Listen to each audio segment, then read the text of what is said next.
You've noticed it by now. The way strangers track you with their eyes in places where you should be invisible. The cashier who holds your gaze a second too long. The person across the train platform who turns, twice, as if pulled by something they cannot name. This is not coincidence. This is not vanity. Something about you has crossed a threshold, and now certain people can sense it without understanding why. Their stares are not random. They are responses to a frequency you are broadcasting, a signal that disturbs the baseline hum of ordinary consciousness. And the longer you ignore what this means, the more vulnerable you become to forces that are already cataloguing your patterns, testing your boundaries, deciding whether you are ready or simply exposed.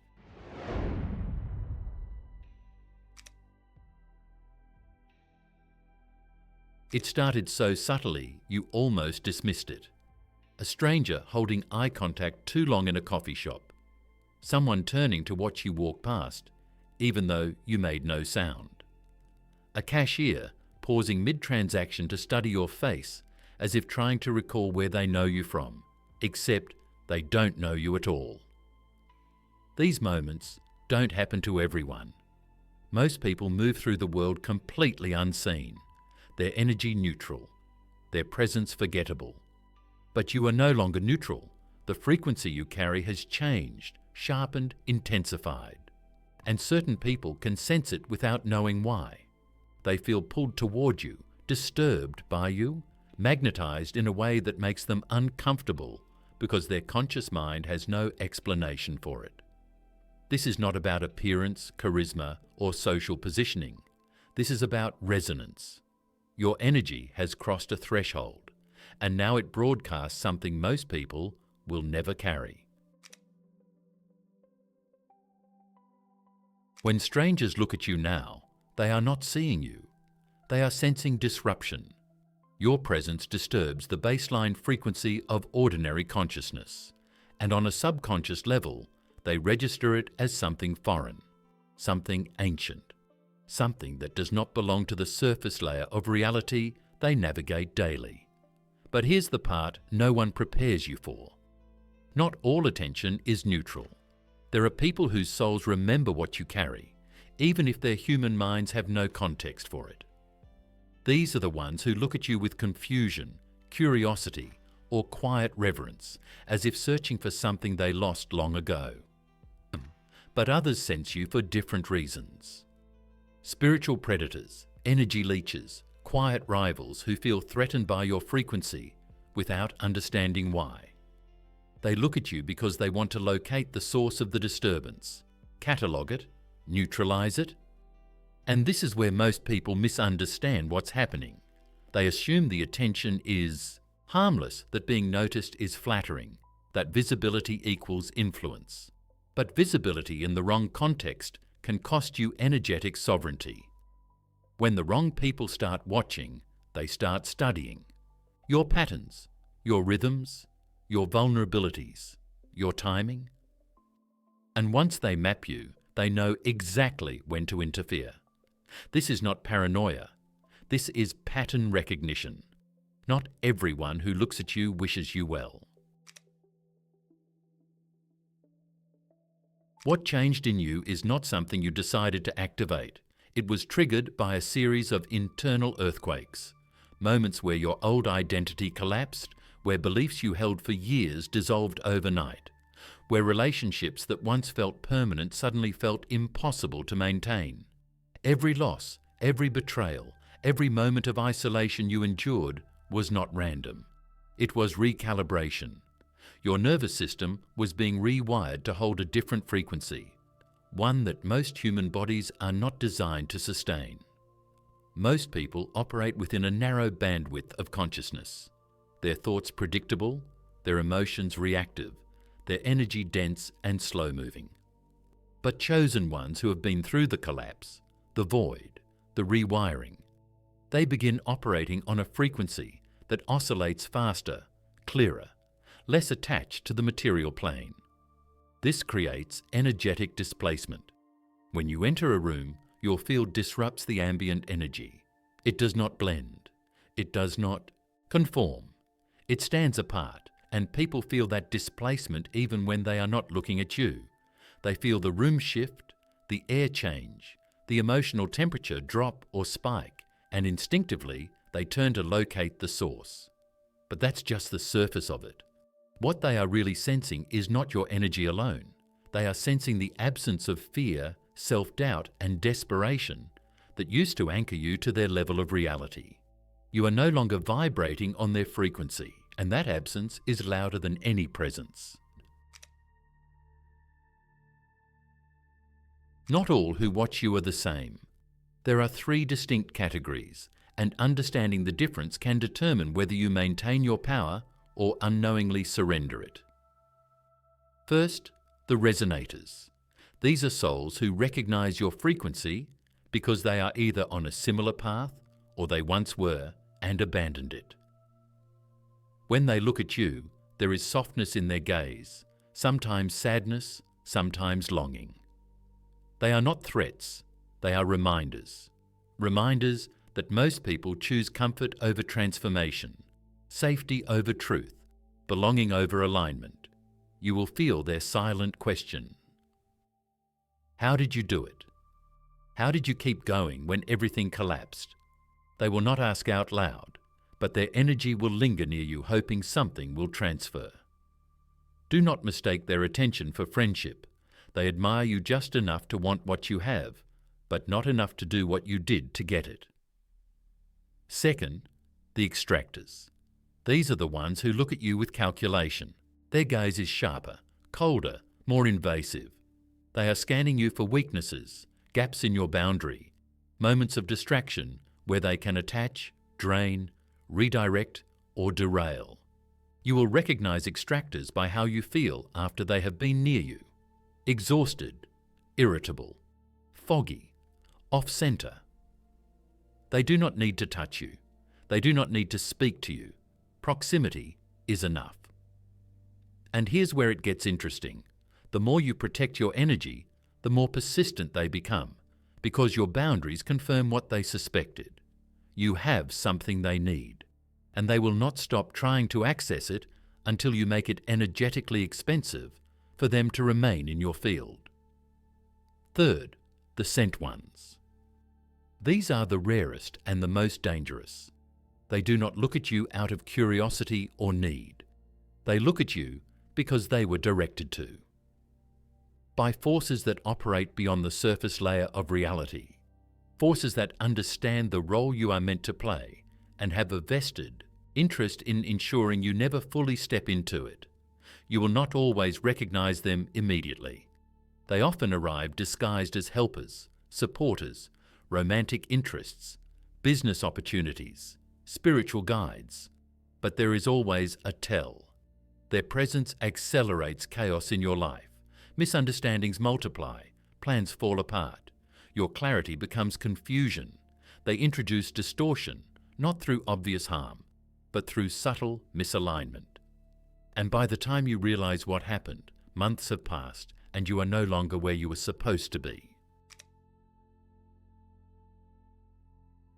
The reason strangers cannot stop looking at you is not random. What is new is the intensity, the acceleration, the unavoidability. Because 2026 is not a year of subtlety. It is a year of revelation, separation, and energetic finality. Everything that was hidden is being forced into visibility. Every misalignment is being exposed. Every false connection is dissolving. Here is what is happening on a collective level. The frequency of the planet is splitting, not metaphorically, literally. There are now 2 distinct bandwidths of human consciousness operating simultaneously. One rooted in fear, control, distraction, and survival. The other rooted in truth, sovereignty, presence, and alignment. And the gap between these 2 realities is widening so rapidly that interaction between them is becoming increasingly difficult, uncomfortable, and in some cases impossible. This is why your relationships are changing. This is why conversations feel hollow.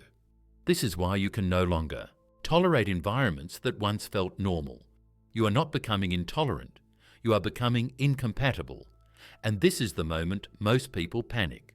They try to bridge the gap, lower their frequency to maintain connection, explain themselves to people who will never understand, prove their sanity to those who are still asleep. But every attempt to go back, to fit in, to be normal again, it costs them something irretrievable. Momentum, clarity, time. The universe does not punish you for choosing alignment, but it will not protect you if you keep choosing comfort, and strangers are looking at you now because you are standing at the edge of that choice. They can feel the decision forming inside you even before you are consciously aware of it. The decision to stop explaining, to stop performing, to stop dimming. And that decision terrifies them, fascinates them, repels them, attracts them. Because once you make it, you become unreachable. There is a belief circulating in spiritual communities that visibility equals power, that being seen, recognized, and acknowledged is proof of alignment. But this is a distortion. Visibility without protection is exposure, and exposure without discernment is energetic hemorrhaging. When strangers look at you, they are not just seeing you, they are reading you, your body language, your micro-expressions, your hesitations, your certainties. Every glance you return, every boundary you fail to enforce, every moment you seek validation from their gaze. It gives them information. Information about where you are vulnerable, where you doubt yourself, where you need approval, where you can be influenced. And the ones who are watching with intent, they catalogue this information. They store it. They use it later. Not necessarily with malicious intent, sometimes unconsciously. But the effect is the same. You lose autonomy without realizing it. The more spiritually aligned you become, the more you will attract people who want to study you, decode you, replicate you, or stop you. Some will approach you as students eager to learn, but what they are really seeking is the shortcut, the formula, the step-by-step process that will give them your results without requiring them to endure your transformation. They want the power without the death, the clarity without the void, the peace without the isolation. And when they realize that your path cannot be copied, that your frequency cannot be taught, that your transformation was forged in a fire they are unwilling to enter, they will turn, not always against you, but away from you. But here's where it gets interesting. Some take delight in watching you lose your footing. They do not want you to fall completely. They want you to stumble just enough to prove that you are not untouchable, that your clarity is fragile, that your peace is conditional. These are the ones who will subtly plant doubts in your mind, introduce chaos into your plans, ask questions designed to destabilize rather than clarify. Because the moment you speak a plan out loud, before it is rooted, its power begins to dissolve. Every goal, dream, intention you hold, it builds momentum in silence. But the second you expose it, people project onto it their doubts, their fears, their expectations. And suddenly, your destiny is no longer vibrating on your frequency. This is why mystery has become your protection. Not secrecy, not dishonesty, but the deliberate withholding of information from people who have not earned access to your process. You are not obligated to explain yourself. You are not obligated to prove your path. You are not obligated to make others comfortable with your transformation. There comes a moment where the gaze of strangers no longer disturbs you. Not because you have become numb, not because you have built walls, but because you have stopped measuring your reality by their perception of it.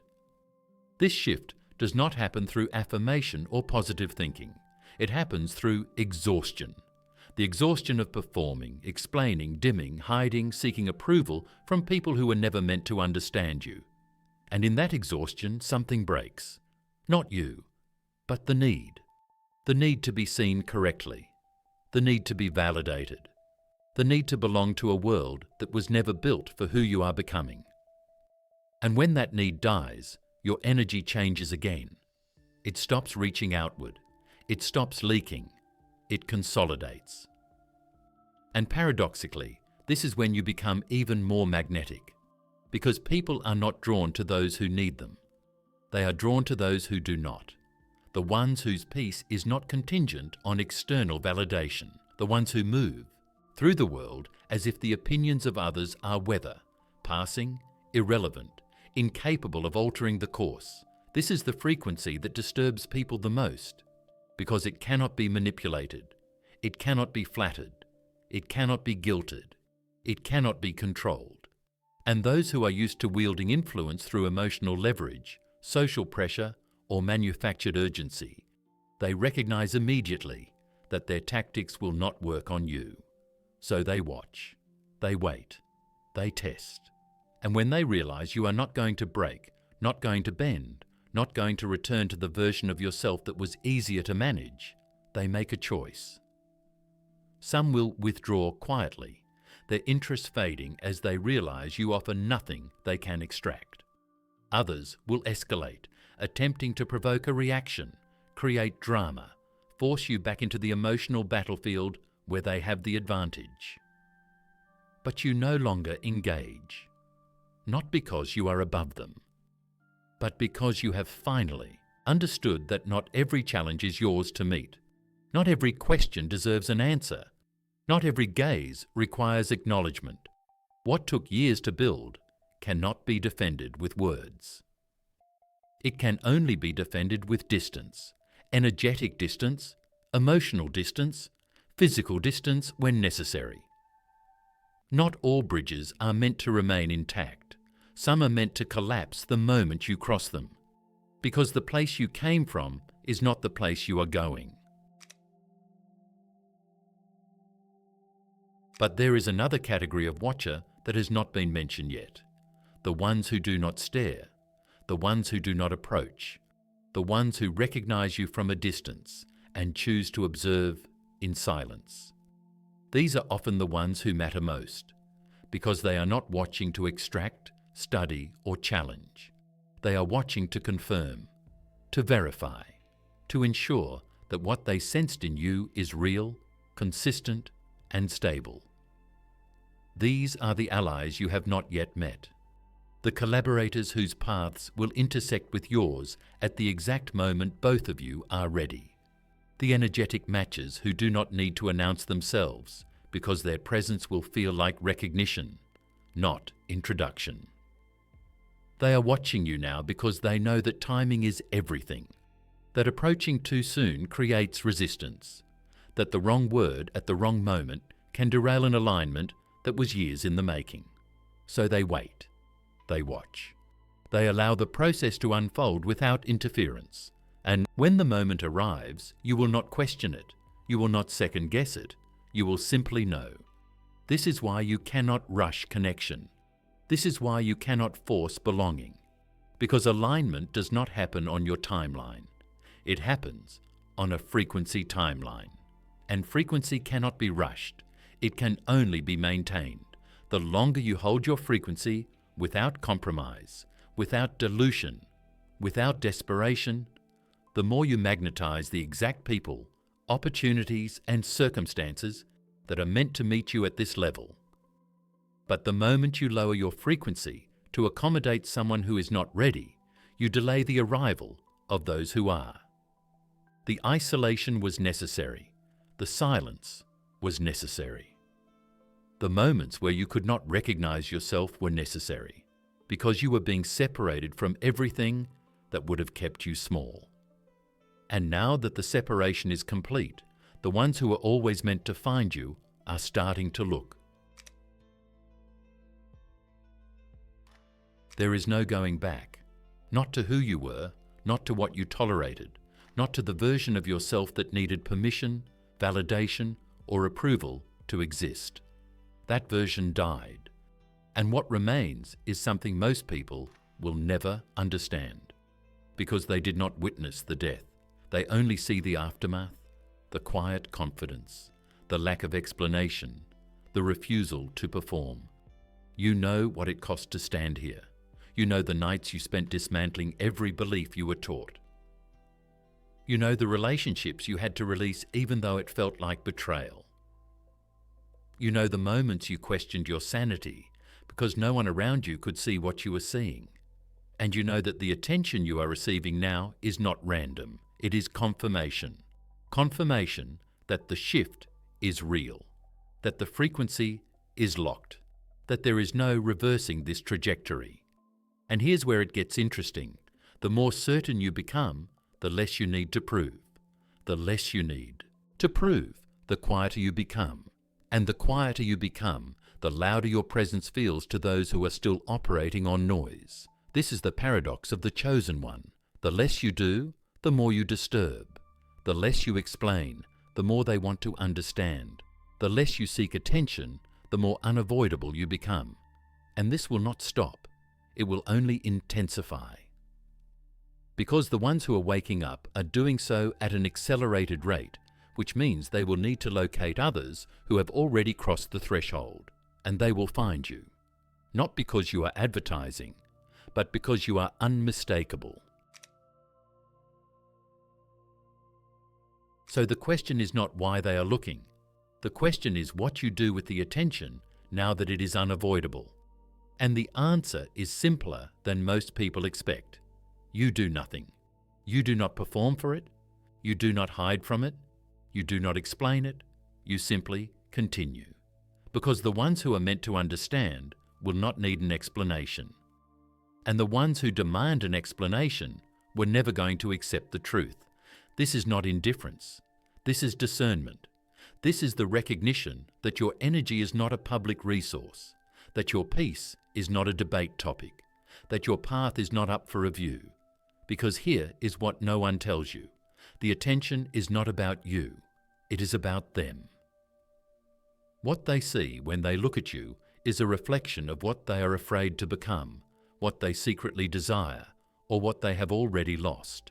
You are a mirror, and mirrors do not apologize for what they reveal.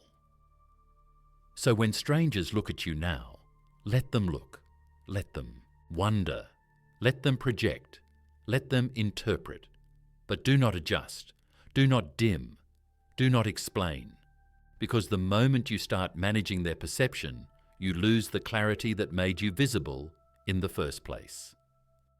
And that clarity is the only thing protecting you from becoming what they need you to be instead of what you were always meant to become.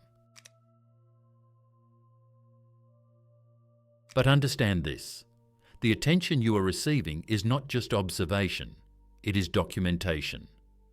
There are forces, both human and non-human, that are tracking the awakening of chosen ones with increasing precision. They are noting who is waking up, how quickly, how completely. They are identifying those who pose the greatest threat to systems that rely on unconsciousness, compliance, and energetic subjugation. And they are deciding who to leave alone and who to interfere with. This is not conspiracy, this is pattern. And the pattern is this: the more powerful your awakening, the more resistance you will face, not always external, often internal. Doubt that appears out of nowhere, exhaustion that has no physical cause, sudden disasters that derail momentum, relationships that explode without warning. These are not accidents, these are tests, and the ones who pass are the ones who do not stop, who do not justify, who do not negotiate with forces that were never going to let them rise without a fight. So when strangers look at you, know that some of them are looking because they were sent to measure you, to see if you are ready, to see if you can hold the frequency under pressure.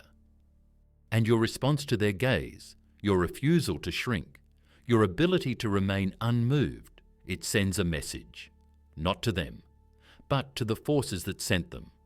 The message is simple. This one is locked. This one cannot be turned. This one is no longer accessible. And that message, once sent, is irreversible. If you're still watching, I'd like to thank you for your attention.